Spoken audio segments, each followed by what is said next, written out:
साथ कविता के अंदर उतरने का भी तो काम होना चाहिए।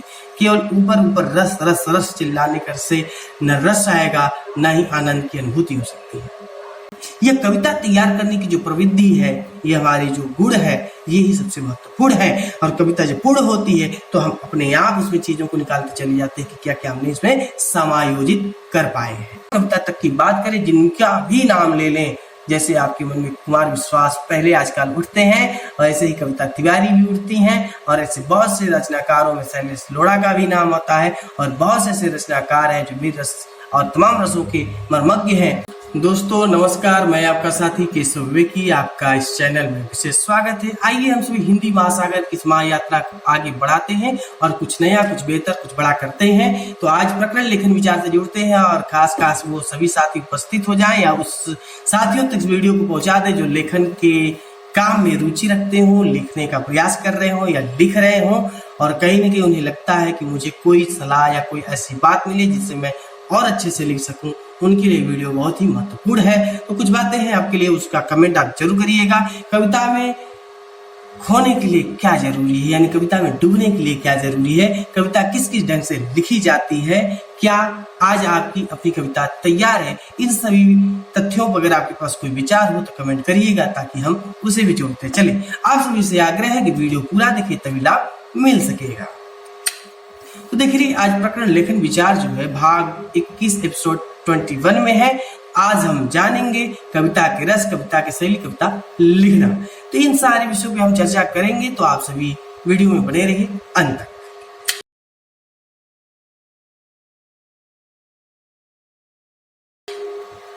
तो देखिए, कविता के रस, तो रस तो भाई हम लोगों ने जाना है कि जो आस्वादन होता है, जो आस्वादित होता है, जिसका हम रसानुभूति करते हैं, आनंदित होते हैं, जिससे हम उससे भावों से, प्रभावों से, लयों से जुड़ पाते हैं। कहीं न कहीं कविता में रस का सबसे बड़ा अनमोल प्रयोग होता है।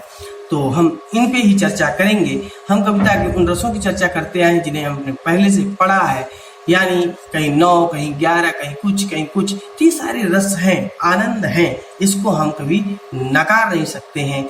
लेकिन साथ ही साथ कविता के अंदर उतरने का भी तो काम होना चाहिए। केवल ऊपर ऊपर रस रस रस चिल्लाने कर से न रस आएगा न ही आनंद की अनुभूति हो सकती है। उनके सिद्धांतों को लेकर बड़ी बड़ी वकालतें कर ले जाते हैं। कविता की जो भी सिद्धांत है उस पर बड़ी बड़ी बात कर ले जाते हैं, लेकिन कविता के अंदर खो जाने की बात, असल रस की बात हम कभी कर ही नहीं पाते हैं। यदि कविता हृदय की पीर है तो फिर उन रसों का क्या काम। व्यक्ति कविता लिखता है, न कि किसी रस को लेकर काम करता है। कभी भी किसी भी कविता में ना तो हम पहले छंद लेके चलते हैं, ना ही कभी रस लेके चलते हैं, न ही कभी प्रकार के किसी भी तरह की चीजों को लेके चलते हैं। जैसी भावानुभूति होती है, जैसा प्रवाह अंदर से उछल के आता है, वैसे ही पंक्तियों में हम सब लोगों को लेकर के एक कविता तैयार।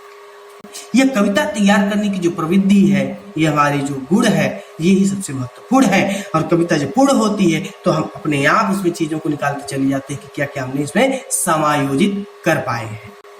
तो व्यक्ति कविता लिखता है, न कि रस को लेकर चलता है। सच तो यह है कि व्यक्ति के उठे भाव स्वरूप ही उसे रस उत्पन्न करते हैं। श्रोता जिन भावों और लयों के बीच खो जाता है, सच में वे रस कहलाते हैं। रसानुभूति के किसी कविता का परिचय कभी संभव हो नहीं सका है।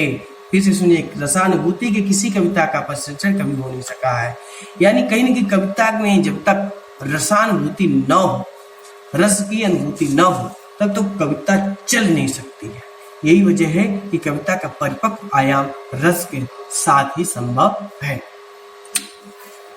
बात कर लेते हैं कविता की शैली। देखिए, ऐसा है कि लेखक की अपनी एक शैली होती, कहने का एक तरीका होता है। जैसे आज मुझे सुन रहे हैं, किसी और यूट्यूबर को सुनेंगे, किसी और वक्ता को सुनेंगे, किसी अच्छे आचार्य को सुनेंगे, किसी बड़ी बातों को वक्ता को सुनेंगे, तो सबके अपने अपने कहने का एक ढंग होता है, कहने का एक तरीका होता है। वही ढंग और तरीका उस व्यक्ति की शैली कहलाती है। और जो व्यक्ति जिस शैली में कविता लिखता है, वह कविता उस शैली की हो जाती है। इसलिए हमने कविता की शैली कह रखा है, जबकि वास्तव में वो तो लेखक और रचनाकार की शैली होती है। तो कविता के अंदर रचनाकार की अपनी एक शैली होती है जो उसकी पहचान कराती है कि ये फला व्यक्ति की लिखी हुई पंक्ति है। कविता के प्रवाह और भाव का अपना एक स्वरूप होता है। जैसे मिट्टी की महक अनमोल है, वैसे कविता की शैली भी अनमोल है। क्योंकि कहीं ना कहीं हम जब गोपाल दास नीरज की कविता उठाते हैं और जब पढ़ते हैं तो एक अलग ही आनंद आता है। संतोष आनंद की जो कविताएं हैं, गजल है, गाने हैं, गीत हैं, उनको हम जो सुनते हैं तो उसका आनंद ही अलग है। क्या बात है। जैसे रचनाकार के हम नाम लेते हैं वैसे उनके चित्र हमारे सामने उभर के आ जाते हैं। यानी कि आदिकाल, भक्तिकाल, रीतिकाल, आधुनिक काल और आधुनिक काल के अंदर वर्तमान कविता तक की बात करें, जिनका भी नाम ले लें, जैसे आपके मन में कुमार विश्वास पहले आजकल उठते हैं, वैसे ही कविता तिवारी भी उठती हैं। और ऐसे बहुत से रचनाकारों में शैलेश लोढ़ा का भी नाम आता है और बहुत से ऐसे रचनाकार हैं जो वीर रस और तमाम रसों के मर्मज्ञ हैं। तो सभी का नाम आते ही हमारे अंदर वैसे छवियां उठती हैं और वैसा आनंद आता है और कहीं उनकी शैलियां हमारे लिए महत्वपूर्ण है। तो कविता कभी पक्ष विपक्ष की हो ही नहीं सकती, क्योंकि निराशा का द्योतक नहीं है। कविता कवि के अंतस में उठे भावों की चिन्हित करती शैली साथ रखती है। कविता से शैली मिटते ही कविता का सारा आवरण ही खत्म हो जाता है, क्योंकि कविता का सारा स्वरूप जो है उसके शैली पर है। कविता की शैली आगामी युग में पुरातन को प्रस्तुत करने का काम करती है। यानी कहीं न कहीं हम कविता के शैली के माध्यम से ही पकड़ पाते हैं कि ये कविता कितनी पुरानी है और किन लोगों ने लिखा है।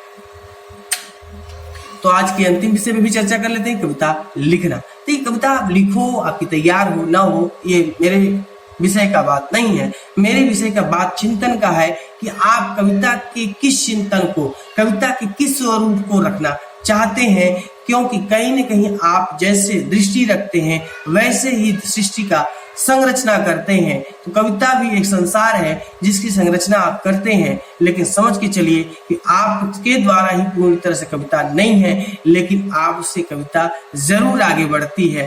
कहीं न कहीं श्रोता, वक्ता और लेखनकर्ता की अगर पृष्ठभूमि खत्म हो जाए तो कविता का मान उतना नहीं रह जाता जितना उसका होना चाहिए। इसलिए हर दौर में, हर युग में रचनाकार भी जरूरी है, उसके श्रोता भी जरूरी है और उसमें आलोचना करने वाले लोगों की भी उतना ही आवश्यकता है।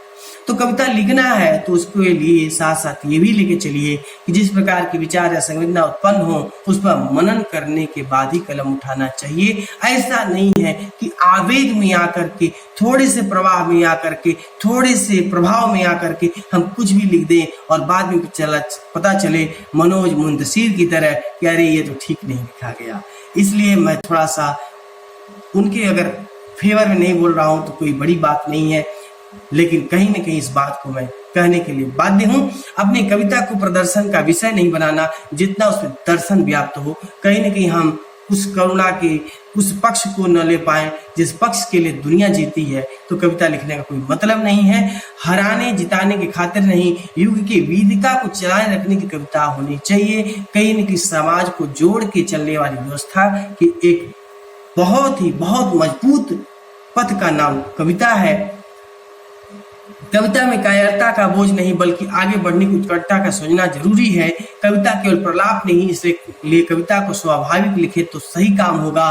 कविता शब्द शक्ति के साथ पर ओछी शब्दों का द्वंद्व कभी न बने, शब्द शक्तियों का प्रयोग हो, यानी कि अविदा, लक्षणा और व्यंजना का प्रयोग आप करें। इसमें आप स्वतंत्र हैं, लेकिन ओछी शब्दों का प्रयोग करें, यह कदापि किसी को भी बर्दाश्त नहीं होगा। इसलिए कविता को बहुत ही सतर्कता के साथ लिखने की आवश्यकता है। आज चेष्टा के साथ प्रकृति की वास्तवता का समन्वय बहुत जरूरी है। जिस तरह से आज मनुष्य ने प्रकृति को रगड़ मार रखा है, उसी तरह से मई जून में 44-45 डिग्री पर जीने के लिए भी मजबूर है, और उसकी मजबूरी और उसकी मगरूरी उसके हाथ में है। काटते रहो पेड़, गाते रहो दुनिया में गाना, हो जाएगा आपका भी जमाना दीवाना। तो आप पेड़ों के साथ और प्रकृति के साथ कभी भी अनित न करें, और कविता के अंदर भी निहितार्थ व्यवस्थाओं को न ले आए, स्वार्थ व्यवस्थाओं को न ले आए, बल्कि लोक कल्याणवादी व्यवस्थाओं को पुनर्सृजित करें और लोगों को प्रकाश में लाने के लिए एक अच्छी कविता का नव निर्माण करें। यही हमारी और प्रकृति की भी और कविता पूरी समाज की मांग है। तो आप इसको लेकर के आगे बढ़ें। तो आज हम प्रकरण लेखन विचार में आज हमने बात किया कविता के रस, कविता की शैली, कविता का लिखना। शायद ये सभी प्रयोजन आपको बहुत ही लाभदायक सिद्ध हो। तो लेखन संबंधी प्रश्नों को भेजिए, उसका उत्तर अगले भाग में दिया जाएगा। इस भाग में आपको क्या नया मिला कमेंट करके बताएं और वीडियो लाइक करो, मित्रों को भेजें। नए बातों से जुड़े रहने के लिए चैनल को सब्सक्राइब करें। मिलते हैं अगले भाग में, तब तक के लिए नमस्कार, बहुत धन्यवाद।